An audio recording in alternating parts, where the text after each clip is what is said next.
What is up, all you rock and roll denizens of podcast land?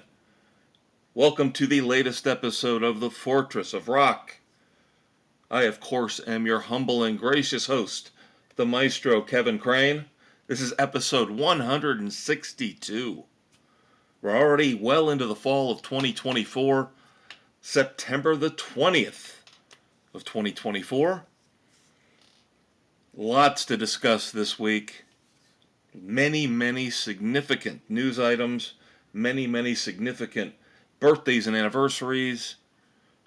Great breakdown segment with an awesome concert review, so let's get into all of it, shall we? We'll start off, as always, with news of the world, our tribute to the late, great Freddie Mercury and Queen. Now, of course, unless you are living under a rock, you should know about the drama that's been happening over the last week with Jane's addiction.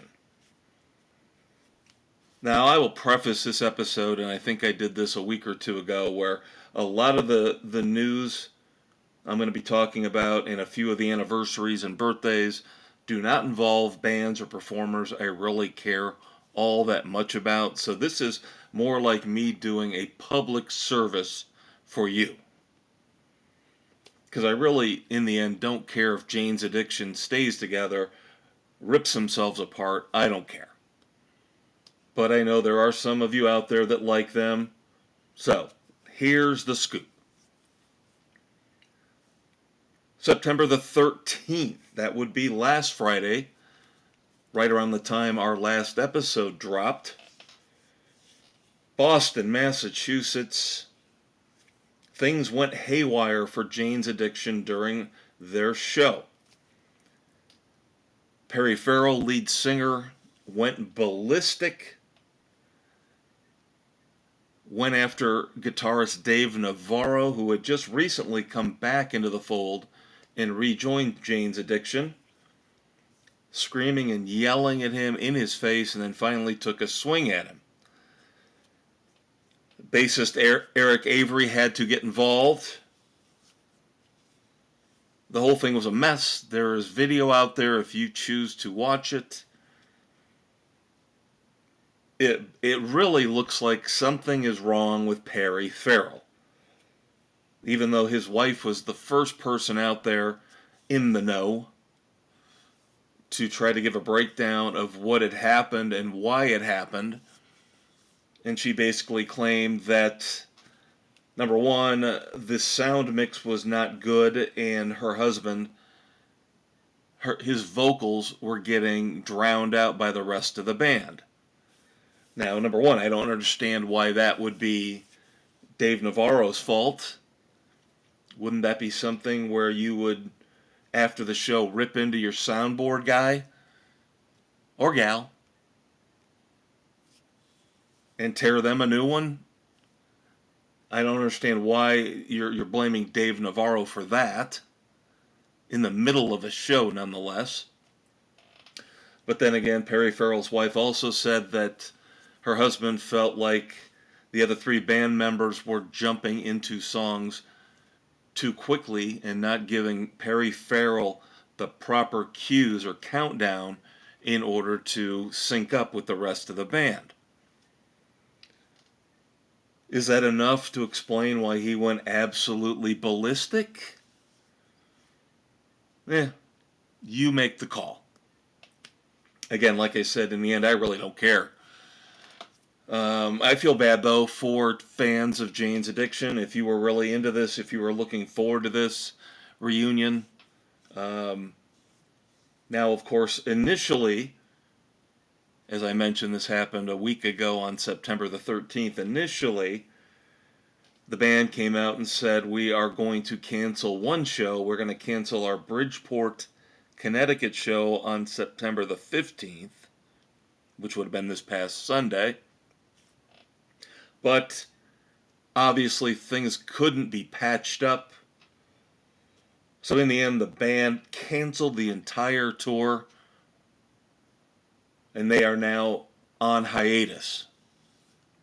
Basically broken up. And you've got Instagram posts from the band, Instagram posts from Dave Navarro, Eric Avery, and drummer Stephen Perkins on their own, kind of throwing Perry Farrell under the bus. Now, when I say throwing somebody under the bus in this case might be warranted. Usually, obviously, has a very negative connotation when you're throwing somebody under the bus. Usually, it means you're making somebody take the blame for something that is not even close to 100% their fault. But it sounds to me like in this case, Perry Farrell is definitely more to blame than any of the other band members in this instance. Now, again, his wife, Perry Farrell's wife, also implied that bassist Eric Avery, when the lights were down, after Perry Farrell had taken a shot at Dave Navarro, Eric Avery supposedly, allegedly, put Perry Farrell in a headlock and took a couple cheap gut punches at him. Again, does it really sound like it wasn't warranted? Oh no, we're not condoning physical violence here on the Fortress of Rock. But after all this, again, has been sorted out, it looks like Jane's addiction is no more. Perry Farrell does seem to imply in his social media messages that he is indeed taking the brunt of the responsibility and will be seeking help. Now, I don't know what kind of help that is. I don't know if it's a substance abuse issue. I don't know if it's anger management. But whatever. Get help, get better. That's the way you've got to look at a situation like this. Get help and get better. Now, I don't know if the other three members would actually, at this point, at this late stage in the arc of Jane's addiction's existence, would they really consider getting back together again after this? Part of me thinks no. Highly doubt it. Highly, highly doubt it. And then, the very odd thing is, this week, after all the negativity and all the conflict, Jane's Addiction releases a new song called, and I'm not kidding you, a new song called True Love. So, very strange, very odd little journey that Jane's Addiction has taken us on over the past 7 days. Again, culminating with a new song called True Love. And no, we're not going to review it here on the Fortress. Sorry. I hope I've made that clear. But one last time, I will express my empathy, because if it was a band that I cared about and you didn't, the tables would be turned. So I try to empathize with the Jane's Addiction fans. It sucks. It sucks that your band imploded.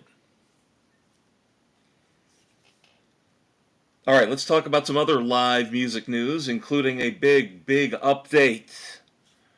More negativity, but we're going to spin it and make it into a positive. And that, of course, the other dominant headline in the world of rock and roll this week is another band with irreconcilable differences. And we just talked about them here within the last week or two.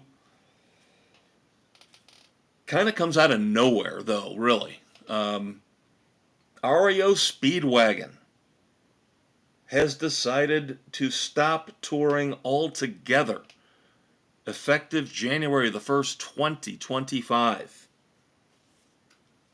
Now, we mentioned there was an issue going on with Bruce Hall, who is a member of the classic era REO Speedwagon lineup. He's been with them since You Can Tune a Piano, but You Can't Tune a Fish. along with Kevin Cronin, really the only two classic lineup members left. Neil Doughty, the keyboard player, just recently retired from the road. Of course, Gary Richrath has passed away. I have to admit, I'm not Alan Gratzer. I thought was still around, but I could be wrong on that. The drummer. But there was the controversy about Bruce Hall coming off of back surgery. He wanted to get back on the road, get back out on tour with the rest of the band. That was his only. That's all he wanted. That was his only qualification. He didn't want anything else other than to just be welcomed back into REO Speedwagon with open arms. And as I alluded to when we first talked about this story, I wonder if Kevin Cronin's ego has gotten so big now that he thinks it's him and him alone and the guys he's brought in to back him up, and he really doesn't care about the legacy of REO Speedwagon at all in terms of the other band members and their contributions. I know that's a very cold and callous way to look at it, but that's kind of the impression I've always had with Kevin Cronin is he seems to take all the credit for the glory days, High Infidelity, and never seems to want to give out a lot of credit to everybody else in the band. And that's a shame. If that's true, that's just a supposition on my part. But to me, this announcement maybe kind of backs me up. Whereas Kevin Cronin says, fine, if we're going to have issues with Bruce Hall, and again, as I mentioned in the original story recently, Bruce Hall's posture has a lot to do with why he's not being allowed back into the fold, because he doesn't look right performing on bass. You have to explain that to me. I would have to see video and something evidentiary to back up why Bruce Hall can't be allowed back into REO Speedwagon despite the fact he's got doctor's clearance. So I guess Kevin Cronin has also had some sort of a recent health issue. And so now they're going to wrap up the dates they've got left in 2024, and that is it. REO Speedwagon, done, kaput, over. Now, the big update for you here on the Fortress of Rock is that I will have a review of you, for you, coming in mid-November. I will see one of the final shows from REO Speedwagon in Grand Rapids, Michigan. And I will have a full review of that show for you as REO Speedwagon calls it quits at the end of the year. This is a band that's been very important to me, going all the way back to the early 80s. They were my first, really, the first concert I saw that I thought was truly awesome. It was not technically the first show I ever saw, it was one of the first. But when I saw them, I believe it was the Good Trouble tour, they were spectacular. We had great seats. I just remember that was the first great concert experience that I ever had. And so I felt like I needed to see them on this end of the road. On this, of course, it's not an official farewell tour.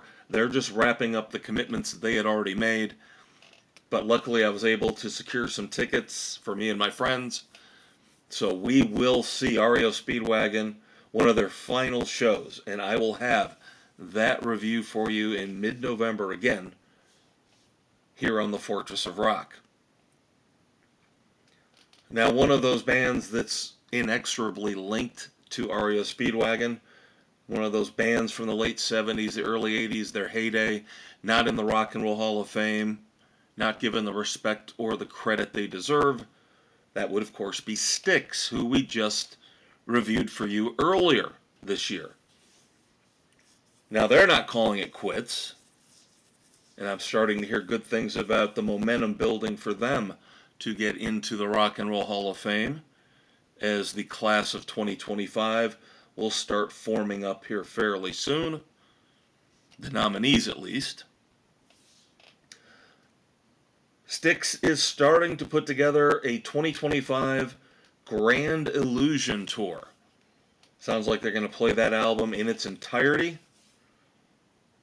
They've added some Las Vegas dates to already scheduled dates in Florida in early 2025 as this Grand Illusion Tour starts to form up. So I'm sure they will be touring across the United States next summer. Be interesting to see who they pair up with. If you've never seen Styx in concert, I highly recommend you get out and see them. They are phenomenal. They are really, really good in concert. The fact that Dennis DeYoung isn't with them anymore really doesn't downgrade what you're seeing at all. The guys they've brought in over the years, of course I'm talking about the two core members still left, James Young and Tommy Shaw. The guys they've brought in to back them up have been with them for a long, long time for the most part, and they do a phenomenal job. So make plans to see Styx this coming summer in 2025. Once again, it looks like they're going to be playing the Grand Illusion in its entirety. You can make the argument. I will. I think that's their best album. Another big touring announcement. Not quite over here in the U.S. yet. But Iron Maiden has announced their 50th anniversary world tour. The Run for Your Lives tour. So far, 27 European dates. May and June of 2025. So hopefully we're going to see them wedge in some North American dates, maybe in August, late summer. That would be fantastic. That's one of the few bands that I have never, ever, ever gotten to see, who I would love to see. So there is hope for people like me. Iron Maiden, 50th anniversary world tour. So far, just the European dates announced. And once again, that's May and June of 2025. Metallica, the M72 tour continues into 2025. New dates just announced. April, May, and June of 2025. A total of 21 North American dates. Now that does include a festival or two. And they are kind of, sort of, breaking with the tradition where they've been playing the no-repeat weekends, 2 shows in every city, 2 completely unique set lists. They are going to keep that going to a certain extent, but there will be some cities where they only play 1 show. They do a one-off as they wind down the M72 tour. But again, not done yet. 21 dates just announced in 2025. Now, this is another one of those bands that I really never got into. I know a couple of their songs, even though they're from my wheelhouse in the 70s. Never really got into them. But they have announced their farewell tour, and that would be Uriah Heep. Uriah Heep. And they are going to go with, I guess you could call it the KISS model, where they are already saying this is going to be a long farewell tour, a long jaunt. Now, it's going to start at some point in 2025, but they have already announced that it will go on for at least a couple years. Don't worry if you're a Uriah Heep fan. Don't panic yet. Tickets will not go on sale until February of 2025 as they still are firming things up. But yet another band going out on the road for the final time. And that would be, of course, Uriah Heep. We do have a couple of moments of silence in the world of music that we have to address and discuss.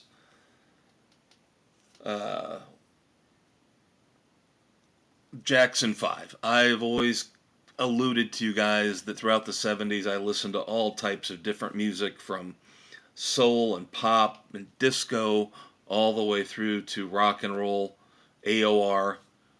So yes, I did have a certain level of fondness for the Jackson 5. And then we know what happened with Michael. But Tito Jackson unfortunately passed away over the past week. One of the members, of course, of the Jackson 5. And then an extremely influential songwriter. He was part of that inner circle on the West Coast that gravitated and rotated around the core of the Eagles. Jackson Browne, Linda Ronstadt, and of course the great songwriter J.D. Souther. And he just passed away within the last few days.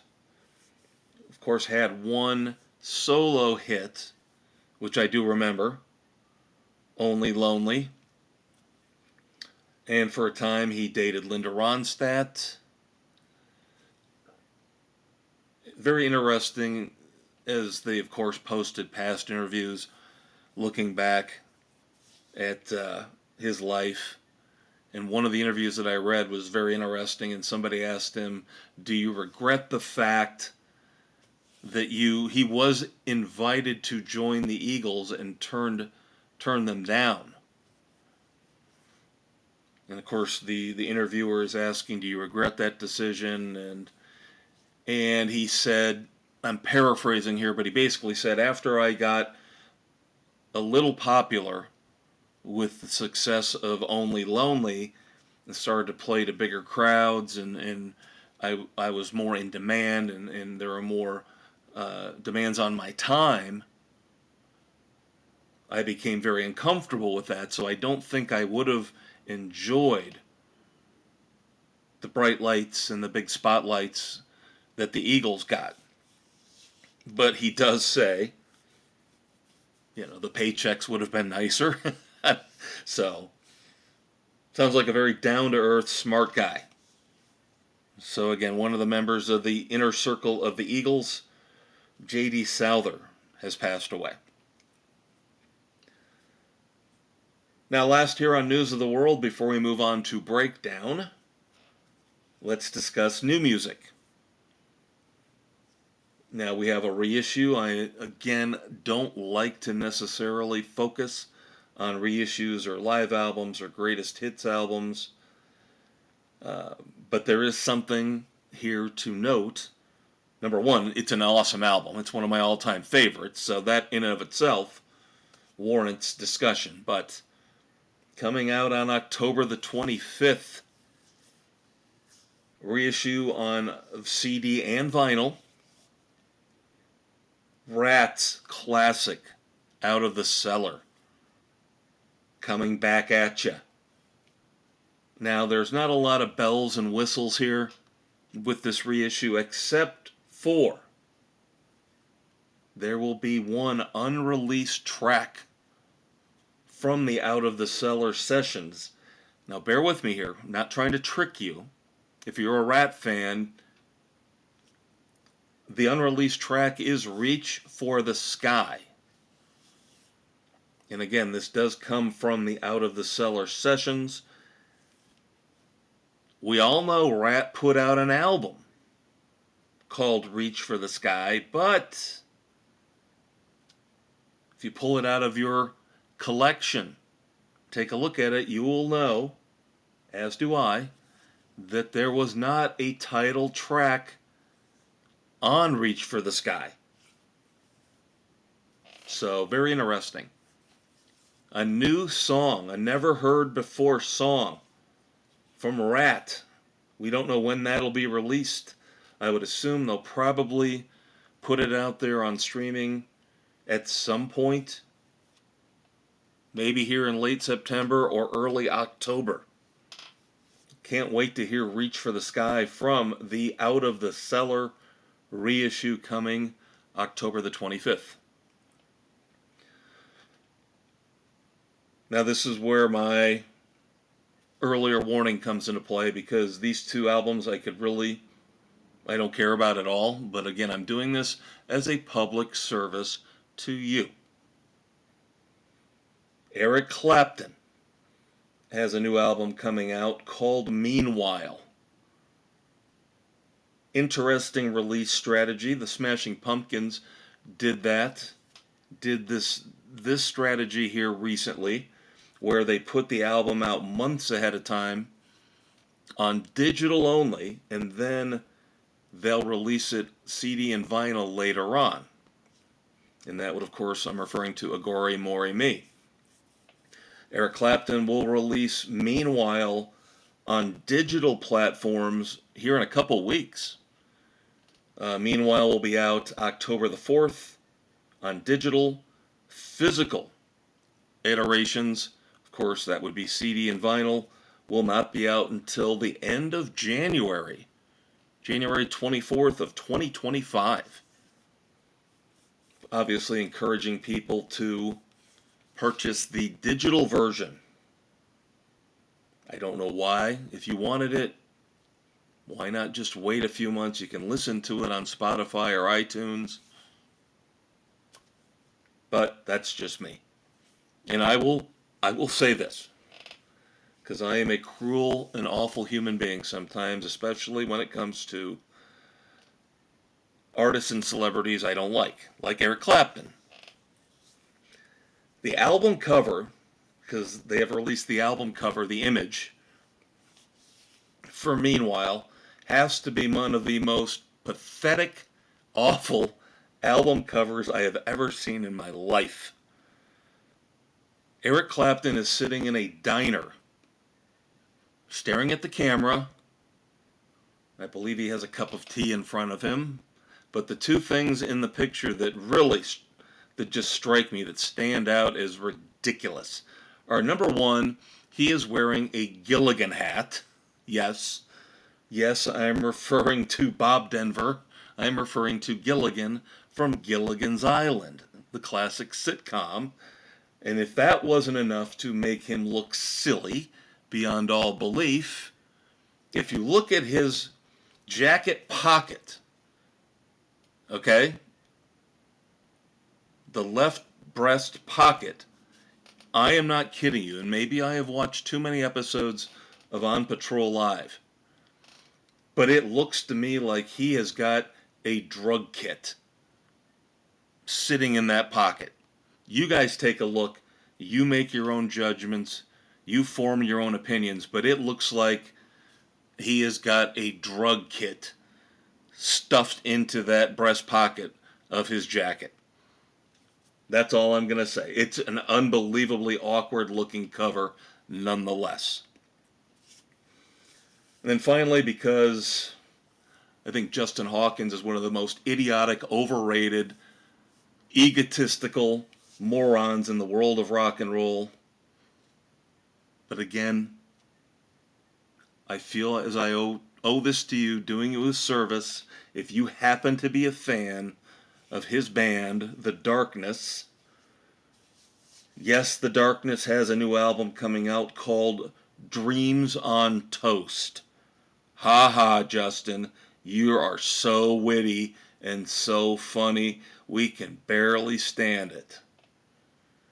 Dreams on Toast will be out March the 28th of 2025.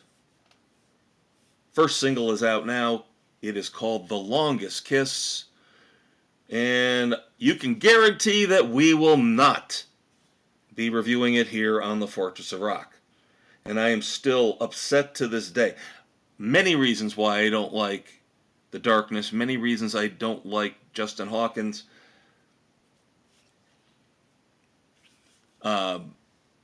Two things jump out at me, though. Number one, I know for a fact he does his stupid little YouTube show or his podcast or whatever it is, and he hates Alter Bridge. And that in and of itself is enough for me to dislike him, because Alter Bridge has more talent on any day, any week, in any physical shape or form than The Darkness has ever had. But then the fact that he was actually allowed to play at the Taylor Hawkins tributes with Wolfgang Van Halen doing classic Van Halen songs, I am scarred for life because of that. Pick somebody else. Please pick anybody else. Taylor Swift, anybody.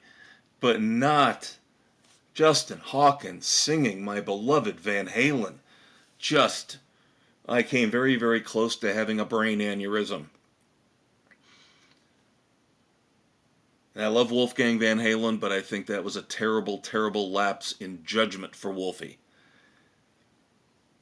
So again, if you care, I don't, but if you do, Dreams on Toast from The Darkness, the new album is out March the 28th, 2025.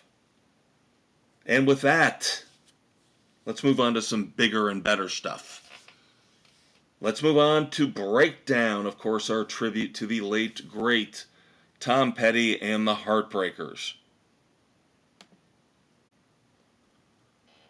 All right, so we start Breakdown off with, yes, another concert review. They're winding down a little bit, a little tiny bit from what we were doing here over the last couple months in the summer months, but I mentioned just a few minutes ago, REO Speedwagon now on the agenda for November. So there are still 4 or 5 concerts left for us to review for you here on the Fortress of Rock throughout the rest of 2024. And this past Sunday, September the 15th, I got to see a triple bill taking me back to the 1990s in a very, very good way. Soul Asylum live and Stone Temple Pilots. Great, great triple bill. Ridiculously cool show. I will go through it, of course, song by song, because I owe you that. It's my responsibility as the maestro of rock and roll. Now, I have to admit I was a little discouraged. Soul Asylum only got half an hour to start things off. They did the most with it. They crammed 7 songs into 30 minutes. Of course, covered their biggest hits. Somebody to Shove.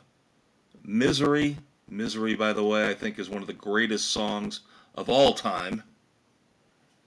A brand new song off their upcoming album, Slowly But Surely. One that has not been released yet. Of course, we've already talked about High Road and Freak Accident, but they played the only thing I'm missing.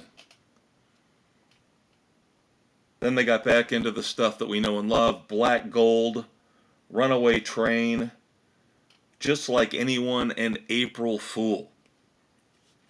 So a very, very, very solid 7-song set from Soul Asylum. Of course, I have said this about many bands in the past. Some of them I've been able to, here recently, fulfill the promise on, like Living Colour. I finally got to see Living Colour as a headliner this coming weekend, as we're recording here on Friday, September the 20th. Just a couple days from now, I will finally get to see a headlining set from Rival Sons for the first time. But I would love to see a full headliner set from the great Dave Pirner and Soul Asylum. So, sandwiched here in the middle is Live. Now, I saw Live many, many years ago, a couple decades ago, actually, doing another co-headlining show, that time with Counting Crows. I have always liked Live, but I've never loved them. I've never been a big-time fanatic about any of their albums. Obviously, Throwing Copper is the album that really drew in the majority of people to Live's music. Now, a friend of mine that went to the show with me, she was massively excited about finally getting to see Live for the first time ever in concert. She was there from the beginning. Mental Jewelry, the first Live album, she adores it, thinks it's one of the greatest albums ever made. And they played, I believe she said 3 songs from that. See, as much as I know about music, some bands I do not know their catalog completely inside and out, and Live is one of those bands. But I knew the vast majority, of course, of the set. They started off with Top. Didn't know that one. I'll admit it. It sounded familiar, but I couldn't swear to it. But then, of course, we got All Over You and Selling the Drama. Then they kind of lost me for a while. It was hit and miss for the next 20-25 minutes. They played Freaks. Then they played the new song, which we recently discussed here on The Fortress. Lady Bang, She Got Me Rollin'. And then one of those songs off of Mental Jewelry, Pain Lies on the Riverside. And then Pillar of Davidson. And I have to admit, that 4-song run right there, I was trying my best to stay in concert mode. Because you guys know, if you've seen as many concerts as I have, if you've seen dozens and dozens and hundreds of concerts, you have to get yourself in a certain mindset to really enjoy a concert. You got to minimize distractions, not let the people around you bother you. And you got to focus on the bands, focus on not looking at the monitors, not looking at the big screens, and try to look at the band as they're actually performing on stage. But that little run there was probably the weak point of the entire night for me. Now they came back with Shit Town, which I know, again, from Throwing Copper. It's not one of my favorite songs, but okay. Then I know the Dolphins Cry, but I don't think they played it. I don't think they performed it with the intensity that I would have expected. I think they toned it down a little bit. Again, as I'm not a Live fanatic, I won't attest to it, I won't swear to it, but I remember the Dolphins Cry being a little bit more intense than the performance here on September the 15th. Then we got Turn My Head, and then as things started to head towards the climax, we got White Discussion, which of course is the closing track on Throwing Copper. Great song. And then the highlight, I will say this was the highlight to me of the entire night. Even though I've been a little hard on Live here reviewing their set, this is a song that I had not listened to and had not heard in a long time. And I remembered the minute they started playing it how much I loved it. Lakini's Juice. And they had an awesome visual on the screen behind them of this molten red sun. Because, of course, the first line is, "Moment I shared with the sun." Just an awesome song, and they did it justice. Fantastic performance. And that wrapped up the main set. Now, they went ahead. Most bands are kind of staying away from doing this now. But they went ahead and took off for a couple minutes. The traditional encore break. Then, of course, they came back and did I Alone and Lightning Crashes, as you would expect, to close out their set. And then we got Stone Temple Pilots. Now, they've been alternating headliner sets live and Stone Temple Pilots this night. I believe they said this was the final night of the Jubilee Tour. We got Stone Temple Pilots wrapping things up, which was fine with me, because they were the band I really and truly came to see, them and Soul Asylum.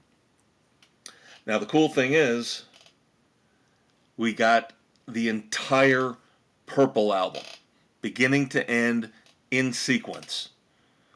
So I was ecstatic about this. As I've gotten older, I look for these bands to give me something different. I just don't want a greatest hits set anymore. For the most part, I'd really like to hear some new stuff, some deep tracks, something to change things up and really make it a unique and memorable night. And for me, when I found out that they were going to play Purple in its entirety, I was ecstatic. So, if you don't know the track list from Purple, they started off with Meat Plow, then Vaseline, Lounge Fly, Interstate Love Song, Still Remains, Pretty Penny. I'm going to revisit Pretty Penny here in just a second. Silver Gun Superman, Big Empty, Unglued, Army Ants, and my personal favorite, the track I was really looking forward to hearing because otherwise it would never play it, the closing track on Purple, Kitchenware and Candy Bars, which I think is mesmerizing. How it builds in its intensity. The chant, sold me down the river, sell me down the river. I think that's great. Stone Temple Pilots in their heyday always had the best closing songs on their albums. Another one that comes to mind, I believe this was off their fourth album, Atlanta. Great closing track. They never release them really as singles, but they are exceptional deep album tracks. So those are the 11 songs they played at first to carry us through Purple. Now, the reason I singled out Pretty Penny is because I kind of want to touch real quick on how difficult it must be for bands to play an album in sequence from beginning to end, because it's really easy when you're in the studio recording songs piecemeal, one at a time, and then putting it all together as you see fit. You can change tempos. You can go from a mellow acoustic song to an out-and-out molten lava rocker. And you don't have to do that in the studio. You get to take a break. You might record back-to-back tracks days and days and weeks apart. Whereas if you're performing an album live like this, you've got to switch the tempos up pretty much on the fly with maybe a minute break. And that's why I single out Pretty Penny, because Pretty Penny has a spare acoustic arrangement with percussion on bongos instead of a traditional drum kit, so they had to wheel out that whole set just for the one song. And I believe the drummer, it's Eric Krentz. Please don't hate me if I messed that up. But my memory, my rock and roll memory is still pretty good, so I believe it's Eric Krentz, who is the drummer for STP. Ridiculously awesome job in converting from jumping back and forth from the traditional drum kit, jumping in. And of course they had chimes and all sorts of different effects that he was responsible for in Pretty Penny. So that was another highlight of the night, just seeing how they were able to shift from tempo to tempo as they went through Purple in its entirety. Now, of course, some STP fans were probably going to be disappointed because this entire set, 15 songs, focused on 2 albums. Okay? So there was nothing from Tiny Music. There was nothing from number 4. There was nothing from anything other than Purple, and the final 4 songs that they tacked on were all from Core. So we got, after Kitchenware and Candy Bars wrapped up and the run through Purple was done, we got the big 4 from Core, which of course is Plush, Dead and Bloated, Cracker Man, and Sex Type Thing. And I'm completely fine with that. As long as I got those 4 songs, the later stuff, I mean, Down would have been cool to hear, but sometimes sacrifices have to be made. And once again, the complete run through Purple more than made up for it. So this was a very stellar, very solid night of live music. Yes, I know, I'm nitpicking with live, but it really didn't lead to me downgrading the overall night. It was a phenomenal night of music, a very, very strong recommendation. I know the tour is over. I'm sorry. Hate to recommend it and then say, well, but you can't go see it now because the tour's done. But I believe, by the way, though, if you wish to see this show, I think if you go on Veeps, Veeps, this is a live music website. Yes, you have to buy a ticket. You'll have to pay for access, but I do believe Veeps recorded the entire show and has it currently on their website where you can buy a ticket and watch it. And I would imagine now, almost a week out, it's probably not that expensive, I would hope. And it's worth it. It's a great, great show. All 3 bands sounded tight, sounded good. The set lists, for the most part, were perfect. So, a great, great package of 90s music. Next week, the live music train continues. I'm kind of worried about this one because I'm starting to see some stuff on Reddit and social media about Clutch. And these fans of Clutch seem to be fanatics.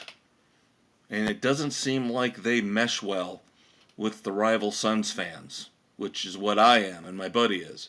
And we're going here in a couple days to see that double bill, along with Fu Manchu. So I don't know how this is going to play out.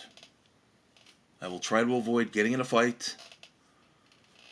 I think Rival Sons are the closing act, but people on Reddit, I don't understand why Clutch would play with Rival Sons. Rival Sons suck. Everybody's going to walk out when Clutch is done. There's not going to be anybody there to watch Rival Sons if they're the last band in the lineup. Like, well, guess what? I'll be there. So that means I could stand right up there in the front of the crowd. And that's fine with me. All you Clutch losers want to leave, then leave. You will not denigrate my love for Rival Sons. I'm already getting fired up, so that's not good for Sunday. But that's going to be our concert review for next week on episode 163. I'm already kind of spoiling. Wrap it up. I'll bring it up one more time a little bit later on. All right, 2 new songs to review this week. I know I promised Sting. I'm going to hold off on Sting for one more week. Just need to listen to it another couple times to really get a better feel for it. But we have, first up, Jerry Cantrell. Second single from his upcoming album, I Want Blood. Now, I loved the first single. Loved it. Vilified was great. Sounded like classic era Alice in Chains. But yes, I'm going to bring up my little rant that I bring up almost every week when it comes to these solo artists who are affiliated with great bands.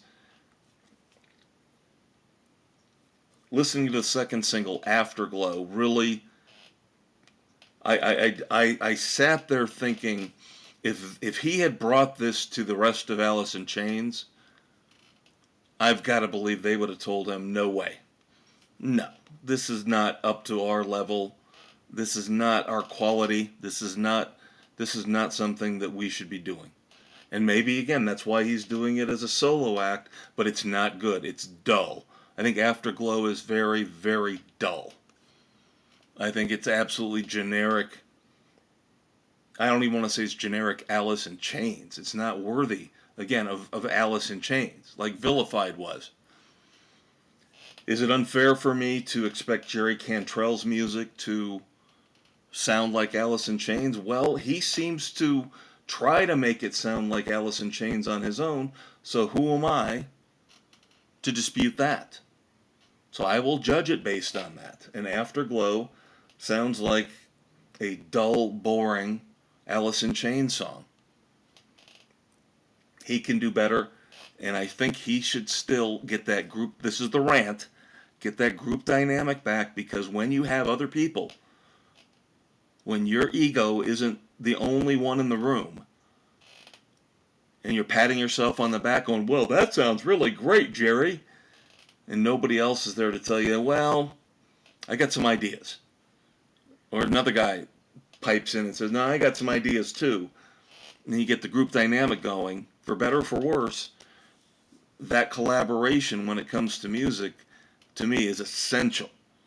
And that's why Mark Knopfler's solo work has never been as good as what he did with Dire Straits. That's why Sting, just mentioned him, his solo work, while sometimes very good, has never been up to the level of the Police. And Jerry Cantrell's solo work, while at times brilliant, has never been up to the level of Alice in Chains. And Afterglow is a perfect example of that. And that's why, even though I have all of Jerry Cantrell's solo albums, and I will have I Want Blood in my collection once it's released, there's a reason why I really don't listen to them all that often. Once in a great while, I'll listen to Degradation Trip. But I listen to Alice in Chains constantly. I am literally listening to almost every album in their catalog once or twice a year, because it works better. The group dynamic gives you better music. There are checks and balances.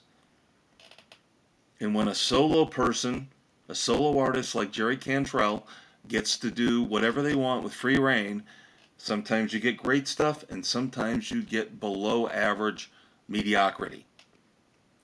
And that's what Afterglow is. I cannot recommend Afterglow. It is dull, dull, dull, and it is not a good sign. If this is as the second single, you would assume he thinks it's the second best album, second best song on the album. Because, boy, that means the rest of the album's going to be really, really a snooze fest. Now, something that's a little bit better. Finally, after talking about this one for a couple months, we've discussed the Rock and Roll Hall of Fame and how they have once again found another band to hose over, and that would be the MC5. Waiting till everybody in the band has died before they're putting them in the Rock Hall of Fame. But they had recorded one final album before the last surviving members passed away, and that is coming out here within the next month.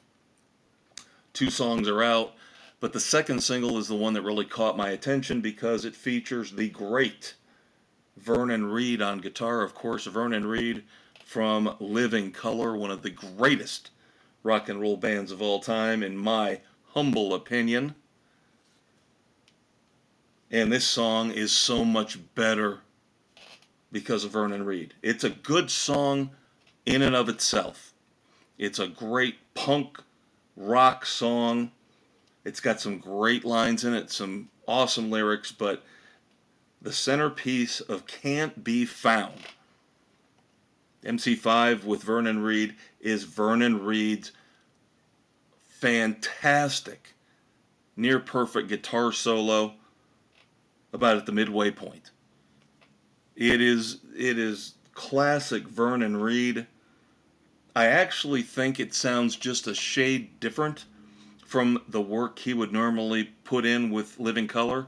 with Living Color, he gets a little bit chaotic, and he loves to color outside the lines, and there's nothing wrong with that. But this guitar solo, maybe because he's playing with a different group of musicians, sounds a little tighter, a little more polished. And in this particular case, it works beautifully.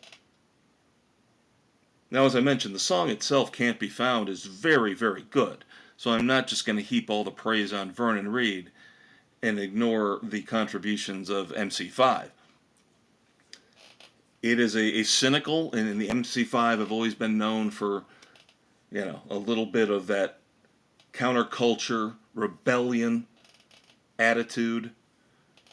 So that's probably why this song sounds punkish to me. One great line. I'm always drawn to a great lyric. Now, overall, there are guys, Dave Pirner, I just mentioned recently here, with Soul Asylum, Bruce Springsteen, when he's on his game, Bono of U2, their lyrics for an entire song, when they're really on their game, I mean, it's poetry. It's fantastic. Now, I won't say Can't Be Found is on that level, but there are some really good lyrics, and the one line that jumped out at me was, "The grass isn't greener if it's all on fire." I thought that was just a tremendous, tremendous lyric, a tremendous line. So overall, Can't Be Found is a great, great song. I highly recommend you get out there on your streaming service, whether it be Spotify or iTunes, wherever you listen to your music, and listen to MC5 with Vernon Reid, Can't Be Found. All right, so that's going to do it for Breakdown for this week. But we are only halfway home. And in fact, we're leaving home. We're leaving the Fortress of Rock. Because you know what segment 3 always is? Segment 3 is where we go back in time. And I have to go harass my good buddy Doc Brown in the Rock and Roll DeLorean. Going out to the garage here at the Fortress of Rock, we're going to head into the Rock and Roll time stream. And we are going to look back at anniversaries of classic album releases, birthdays, and moments in rock and roll history. Yes, it is time for I Wanna Go Back.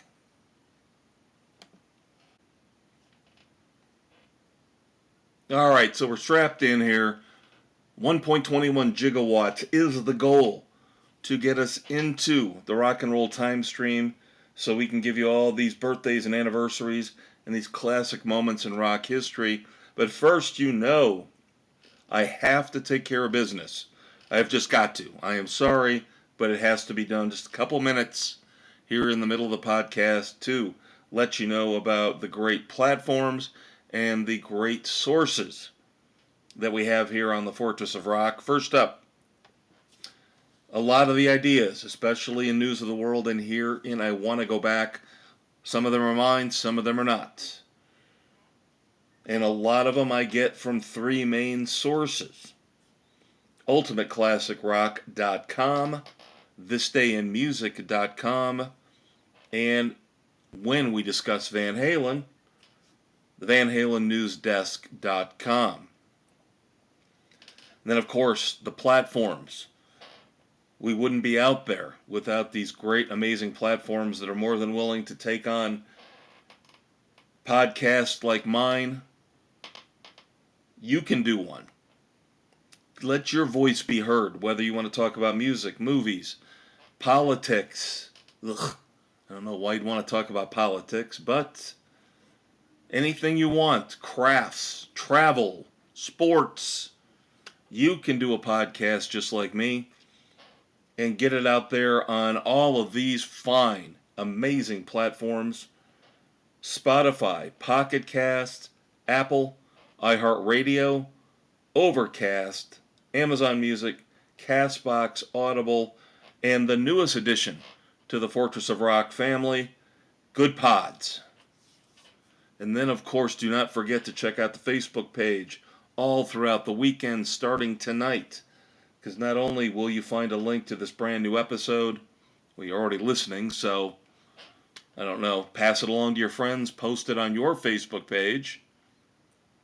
But we also have on Friday nights the start of the Weekend Rock Project. Now, I've already got it out there. I've already taken a look at a few of the initial entries, and I like what I'm seeing here because I thought this might be a little too tricky, a little too difficult, but it turns out everybody's coming through with flying colors. Now, of course, I'm talking about on my personal page. I also post this on my personal Facebook page. So you need to get out there on the Fortress of Rock page and let your voice be heard. But today's Weekend Rock Project, which will carry through the entire weekend, I look every day, whenever I can, add comments, shame a few people here and there if they're not following the rules. This weekend we're melding movies and music, but no, it's not easy. It's not simple. It's not pick your favorite song from a movie, although we've done that in the past.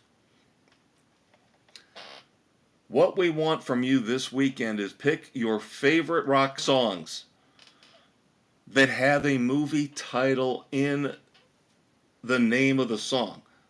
But it can't be a song from that movie. Like, for example, you can't pick Shaft. You can't pick Flashdance. What a Feeling. You can't pick Wang Chung's To Live and Die in L.A. because those songs were all made for those movies. You have to find some songs that have movie titles in them, but the movies aren't related at all to the rock songs. It's not as hard as it sounds. My example that I posted to start things off was Drive. Drive, of course, classic song from the Cars, and also a great action movie from early on in the career of one Ryan Gosling. So that's what we're looking for, and I've got a ton more. I'm going to kind of monitor this and watch and see what people post. And as I mentioned, got about 7 or 8 great responses just right off the bat already.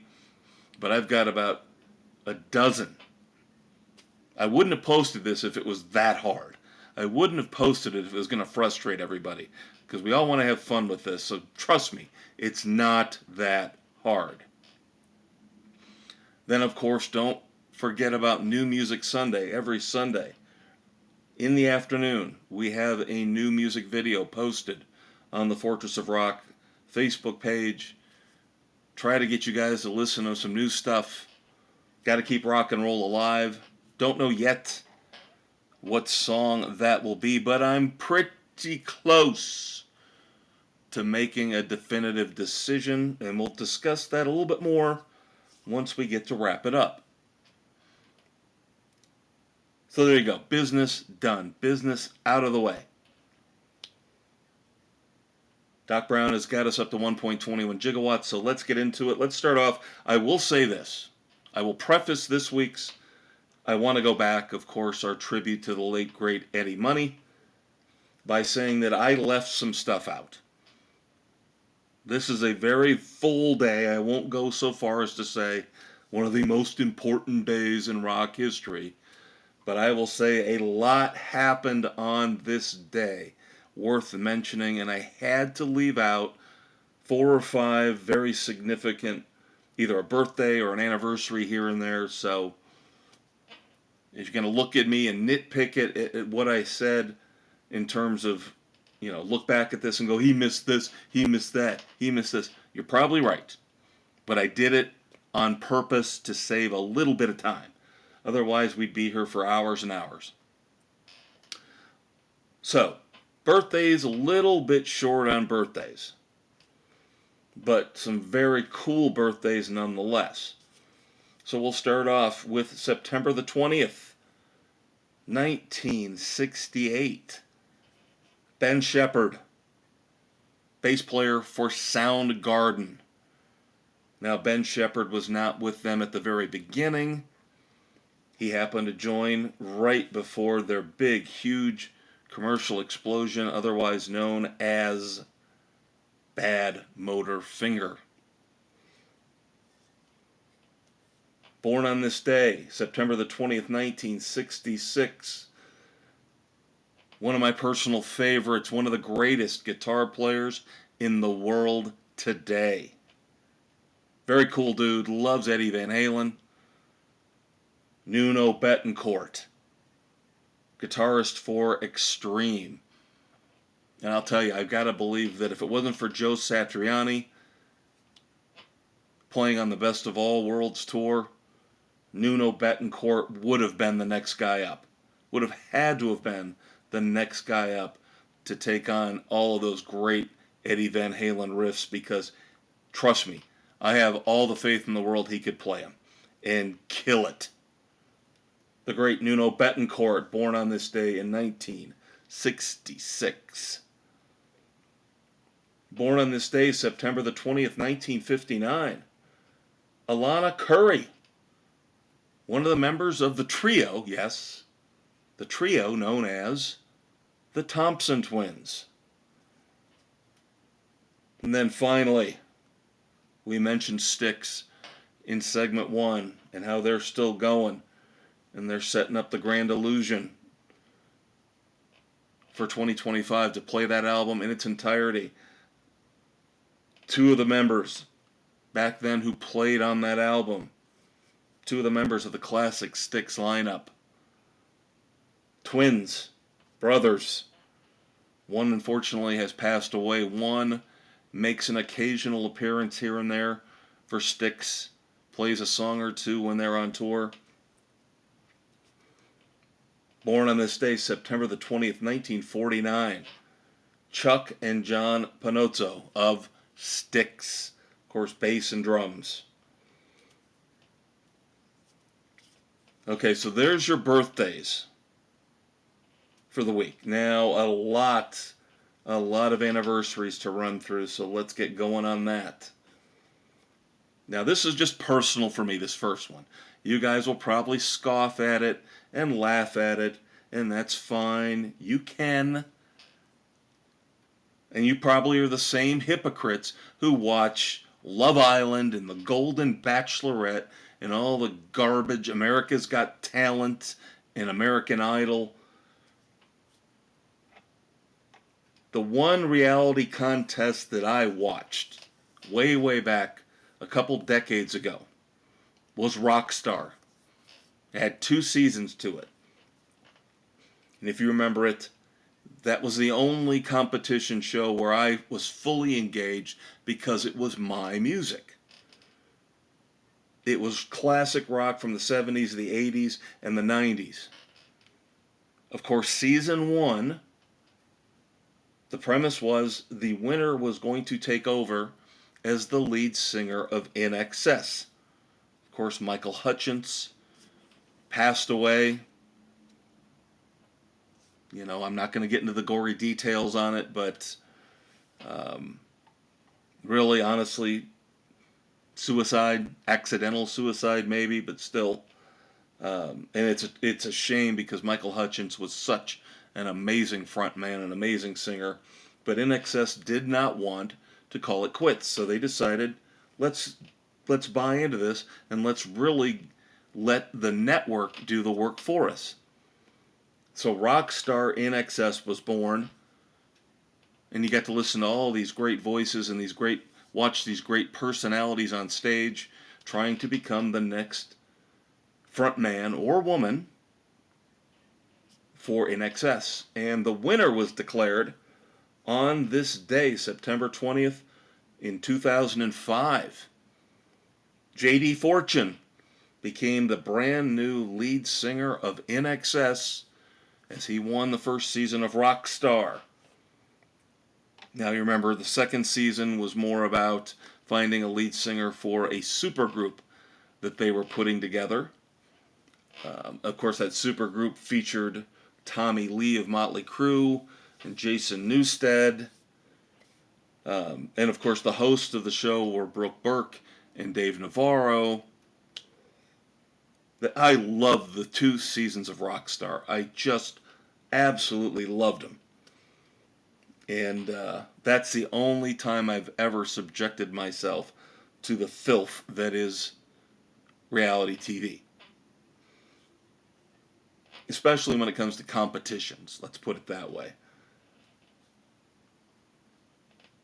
Now we move back to September the 20th, 1994. The Dave Matthews Band releases what I would say is easily their best album. It was the one that rocketed them to stardom. Under the Table and Dreaming came out on this day in 1994. Of course, it features Satellite, Ants Marching, What Would You Say? It is just a tremendous album. Under the Table and Dreaming, released on this day in 1994. On this day, September the 20th, 1986, criminal that Huey Lewis and the News are not even being considered for the Rock and Roll Hall of Fame. A shame, an absolute shame. And on this day, in 1986, they had the number one song in the U.S. with Stuck With You. Just love Huey Lewis and the News. The pretentious blowhards in charge of the Rock Hall of Fame. Maybe they're getting better with Jan Wenner gone. We saw some chinks in the armor here the last time through with Foreigner getting in. Maybe we're going to see Styx get in this time around. Maybe Iron Maiden. Maybe they're finally lightening up a little bit when it comes to the classic rock. But Huey Lewis and the News. Come on. How are the Eurythmics in the Rock Hall of Fame and Huey Lewis and the News is not? That's pathetic. Stuck With You, the number one U.S. single on this day in 1986. Now this album really found a second life many, many years later, but on this day, September the 20th, 1976, AC/DC's third album, Dirty Deeds Done Dirt Cheap, was released. Now, of course, you kids know what I'm talking about, where it really took on a second life later on when AC/DC became huge. Highway to Hell and then Back in Black, they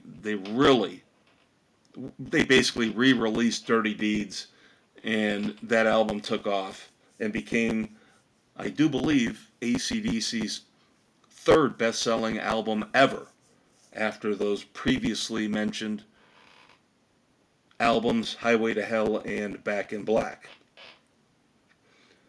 On this day, September the 20th, 1975, David Bowie, first number one single in the U.S. I always forget the fact that John Lennon was featured on this song. Fame. Yes, John Lennon on Fame, and we'll talk more about John Lennon in a minute here. But on this day in 1975, David Bowie had the number one song in the U.S. with Fame. Sad, sad news, and I know sometimes this particular run of anniversaries hasn't been as bad as it usually is each and every week, but this is your one really big downer moment. On this day, September the 20th, 1973, yes, this was the day Jim Croce died in a plane crash in Louisiana. He was going to play two shows in the same day. He was on his way from the first show to the second show. Terrible, sad news in the world of music with Jim Croce dying on this day in 1973. On this day, September the 20th, 1969, Supergroup only had one album. Controversial album cover. Steve Winwood, Eric Clapton, Ginger Baker. Blind Faith, number one album in the U.S. on this day in 1969. Now, that's your number one album. And of course, remember what I said about the controversial cover. I'm not going to go into detail on it. If you know anything about rock and roll, you know what the album cover is. Very scandalous. But ironic that that was your number one album on this day in 1969, but your number one song, September the 20th, 1969, was Sugar Sugar by the Archies. That was your number one single in the U.S. on this day in 1969. And also on this day, September the 20th, 1969, John Lennon again. This was the day John Lennon informed the Beatles that he was leaving the band. September 20th, 1968, Led Zeppelin begins recording their legendary debut album in London on this day in 1968. And then finally, when it comes to anniversaries, and like I said, I left some stuff out. I know I did. September the 20th, 1957, Buddy Holly releases Peggy Sue as a single in the U.S. So there you go, kids. Doc Brown turning us back around, taking us out of the rock and roll time stream. We're going to put the rock and roll DeLorean back into the garage here at the Fortress of Rock. We're going to pull, I know I've messed this up, I've got it, I'm focused. We're pulling the drawbridge up over the moat outside the rock and roll studios here at the Fortress of Rock as we shut down the rock and roll DeLorean, and Doc Brown goes to get himself a hot toddy or whatever he drinks. And I, of course, am going to crack a beer here in a few minutes, but we're not done yet. We have looked at the present in our first two segments. We just looked at the past when it comes to rock and roll. Now it's time to look to the future. Maybe pull out our crystal ball, which is not fair because I already know what we're going to be doing in the future. So, not really a crystal ball type moment here. But it's time to wrap it up. The fourth and final segment here on the Fortress of Rock, where we're going to talk about this time we're going to go 6 weeks deep in terms of what's coming up in our future episodes. And then, of course, we've got some songs we're going to review. One new one in particular that just got released within the last couple days that we want to really focus on, and our top album and top songs of the week. So let's get into it, shall we? So let's do things a little differently, shall we? Let's mix things up a little bit. Let's start off with the songs we're going to be focusing on over the next few weeks in breakdown here on the Fortress of Rock. Now, 4 of these 5 songs we have discussed, so you kind of know these are coming. I haven't bailed on them. Yes, I have a tendency once in a while to discard things. If I haven't gotten to it in a month or two, then it's not worth considering. It's a philosophy of life that I tend to adhere to. But these 5 songs definitely, the 4 we've talked about, the one new one will definitely be reviewed within the next 2 weeks here on the Fortress of Rock. I mentioned that I'm holding off one more week on Sting. His brand new song with his new trio, Sting 3.0 as he calls them. I wonder if that group dynamic rant that I always put out there might have had some influence on Sting. Too bad he couldn't just get together with Stuart Copeland and Andy Summers. But, of course, this new song is I Wrote Your Name Upon My Heart. Definitely 100% reviewed next week here on the Fortress of Rock. Also, 3 more songs that I guarantee will be reviewed next week, along with the concert review I mentioned earlier. and that I will mention again in a minute. Brand new song from Tears for Fears, one of 4 new songs off their upcoming new live album, due out in about a month. Songs for a Nervous Planet. The lead single is The Girl That I Call Home. Third single for Miles Kennedy off his upcoming album, The Art of Letting Go, Miss You When You're Gone. And then the third single from The Offspring's upcoming album. The song is Come to Brazil. So all 4 of those songs that I just mentioned will be reviewed next week in Breakdown here on the Fortress of Rock. Now, the one new song that I am ungodly impressed with, and you'll find out why here in another minute or two. The second single, and I knew, I had faith, I knew it was coming. First single didn't overwhelm me. It's still good. It's still solid. But I was waiting for something better. I was waiting for something better. And that, of course, I'm talking about Tremonti. Mark Tremonti from Alter Bridge and Creed. His self-named band, Tremonti, where he takes over as lead vocalist. If you haven't listened to any of their albums, you're doing yourself a disservice. You gotta listen to Tremonti. Now, of course, the first single that I referenced is Just Too Much. Not bad. Not bad at all. But I know this band. I know the talent that Mark Tremonti has.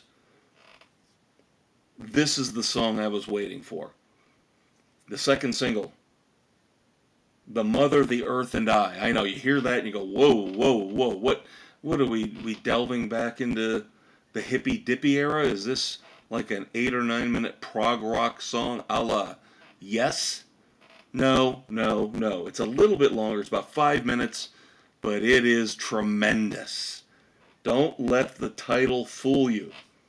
The Mother, the Earth, and I from Tremonti. We'll have that for you within the next couple weeks here on the Fortress of Rock. A full review. I have, like I said, already listened to it a handful of times, and I love it. I love it. So why should we go any further before I tell you how much I love it? So let's, again, mixing things up here, let's move on to our tribute to the Billboard charts when they mattered, when they were cool, when they were awesome, when they were actually good back in the 70s and the 80s, and even a little tiny bit into the 90s. The Fortress of Rock top album and top songs of the week. So the number 1 album for the 3rd week in a row is The Cold Stairs. Great album, The Southern. Still reigning on top of our album charts here at the Fortress of Rock. And then our top songs, of course, I always tell you every week I cheat. I don't just pick one song. Every now and then I will. But most of the time I try to pick 2 just to give either a great collection of songs, 2 shout-outs, or 2 different artists some accolades for the week. So we are going with number 1, Tremonti's brand new single, The Mother, the Earth, and I told you how much I love this. And that is how much I love it. Is just a couple days of listening to it has already vaulted The Mother, the Earth, and I into one of our top slots in our chart of top songs of the week here on the Fortress of Rock. And then there's a holdover from last week. This song is starting to get to the point where it could push for a spot, could push for a spot in the top 5 at the end of the year, especially given the state of our culture, the state of our country, and the very simple yet balls out direct message that it sends about people bullying other people into trying to vote the way they want to and think the way they want to. Yes, I'm talking about you Hollywood celebrities and some rock and roll people like Jack White and Sebastian Bach, who, while I love their music, they are complete and total jerks in real life. They're part of the problem, not part of the solution when it comes to getting things right in this country. And the song I'm referring to is The Cold Stairs, Looking for a Fight. Tremendous, tremendous song. We'll share honors for Top Song of the Week with Tremonti's, The Mother, the Earth, and I. So, of course, as we mix things up here, that means now, finally, something we normally do first here in Wrap It Up, of course, our tribute to the fabulous Thunderbirds. Finally, we're going to discuss the next 6 weeks of episodes. What you can expect coming up on the Fortress of Rock. Next week, in addition to reviews of those 4 songs we just talked about a few minutes ago, The Offspring, Myles Kennedy, Sting, and Tears for Fears, definitely. We will have Rival Sons, Clutch, and Fu Manchu live in concert. We'll see how that goes. Like I mentioned earlier in the podcast, some of the things I read, this could get ugly. If I have to bear the flag for Rival Sons, I will. And if these Clutch and Fu Manchu fans are the nut jobs that they seem like they are on social media, then I could be coming out bruised and bloodied with a torn Hawaiian shirt and busted glasses, but I don't care because Rival Sons deserve my attention, my affection, because they are right now one of the, if not the greatest rock and roll band out there. So next week, episode 163, dropping on September the 27th, Rival Sons, Clutch, and Fu Manchu live in concert in Fort Wayne, Indiana. 2 weeks out, finally a new album to review. Episode 164 on October the 4th, 2024 will be the new Soul Asylum album, Slowly But Surely. Cannot wait for that. Now, once we get 3 weeks out, the timing for 1 week gets a little weird. We don't have a concert, and then all the big album reviews are just a little bit further out. So, 3 weeks from now, episode 165, dropping October the 11th, 2024, probably going to be Smashing Pumpkins. Agori Mori Me. Could be Mr. Big's 10. Something else might pop up. So we'll see. That's the one vague week, the one vague episode, where I'm not 100% sure what we're going to do yet with episode 165. But then, episode 166, going out for the next month, we are solid as a rock. 4 weeks out. As I mentioned, episode 166 on October the 18th, 2024. I don't know if I want to double up yet. But there is the possibility that we could double up on album reviews on October the 18th. Because we have The Offspring, Supercharged, and we have Myles Kennedy, The Art of Letting Go. Might pick one, might pick the other, might pick both. And if I just pick one or the other, of course we'll carry the one that we left behind in through to the next week or two. Which means 5 weeks out. Now we get back into live music 5 weeks out, so we might do a concert and an album review. Might carry over The Offspring or Myles Kennedy an extra week to episode 167 on October the 25th. Of course, the live music review we will have is one of our favorite super secret bands. A lot of you out there, most of you out there might not know this band. Roger Clyne and the Peacemakers, one of the all-time great overlooked bands in this country, based out of Arizona. Of course, Roger Clyne was a member of the Refreshments. We all know the song Banditos. Everybody knows that the world is full of stupid people. One of the greatest lines in rock history. We will have a review in 5 weeks for you live. Roger Clyne and the Peacemakers in Kalamazoo, Michigan. Episode 167 dropping October the 25th. And we're even going to carry things through into November. 6 weeks out. Because if I can plan ahead this far, I love it. I love it. I love it. 6 weeks out. Episode 168. November the 1st, 2024.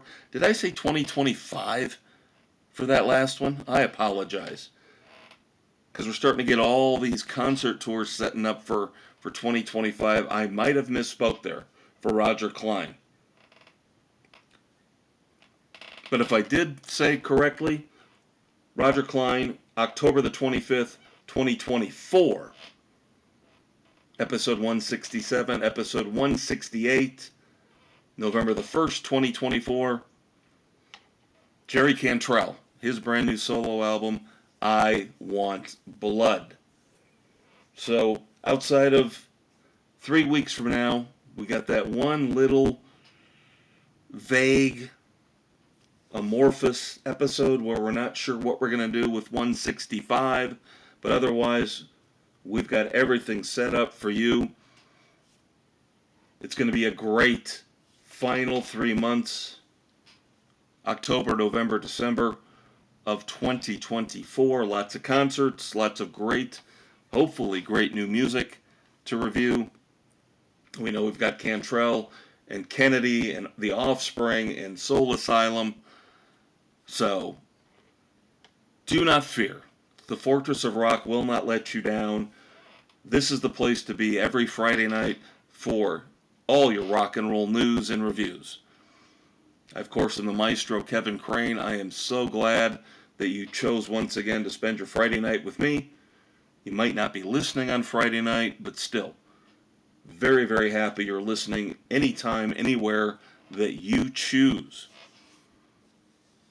Be safe this weekend. Enjoy. We still got some good weather here for the next 2 or 3 weeks, it looks like.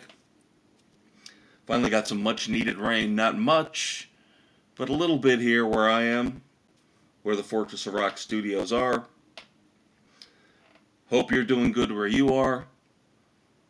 Again, be safe, hug your kids, love the one you're with. I'm the Maestro Kevin Crane. You are who you are. 7 days from now, we will do this all over again. Don't forget to check out the Facebook page, where we have some fun. Until next Friday night, take care, kids. Peace out.